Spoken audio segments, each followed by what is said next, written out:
Hi, I'm Bob Ryan. This is Globe 10.0. With me today is Joe Sullivan. 30-21. Score really didn't indicate, I think, Joe, how much the Patriots dominated the line of scrimmage, both sides of the ball. What did you take away from this in terms of the factor? Well, you know what? Look, the Patriots did prove themselves to be the better team and probably the tougher team. But I'm bothered by the game plan that the Jets have. If I was a Jet fan, I'd be bothered. Who wrote about that in the Boston Globe? I'm trying to think. Some guy named Ryan. Okay, now. Yeah. But Bob, you were right, and you know, it seemed like they had matchups to pass the ball against the Patriots where it's a weakness, and they decided not to take advantage. But let's just, I totally agree with that, and I think that's the problem that prevented them from scoring points. However, the fact is that the last time we saw these two teams play in January in a very, very important game, the Patriots could not solve their defense at all. And they didn't really seem to have a great deal of problems solving the Jets' defense. What has happened to the Jets' defense, or was it just about the Patriots going back to the drawing board? Well, you know, the Jets' defense is not as good as it was last year, at least at this hour.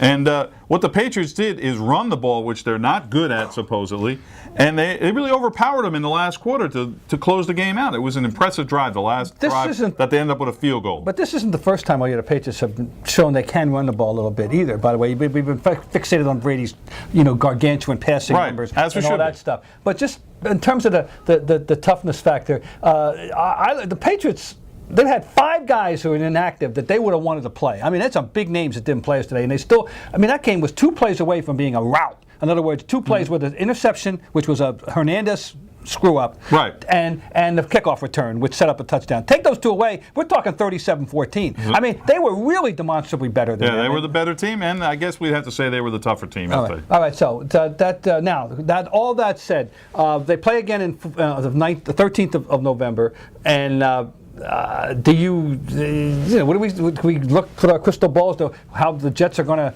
change from between now and then? Well, I think they will change. They did last year. They changed between the last regular season game when they lost 45-3 and the playoff game. I think we'll see some adjustments from the Jets, and I think it'll be a much tougher game down there. All right. Well, the Jets have lost 3 in a row, and they have a lot of internal problems, and the Patriots are 4-1, tied with the Buffalo Bills, first in the AFC East. But right now, in terms of the bragging rights, you could call that cousin of yours down in New York and go,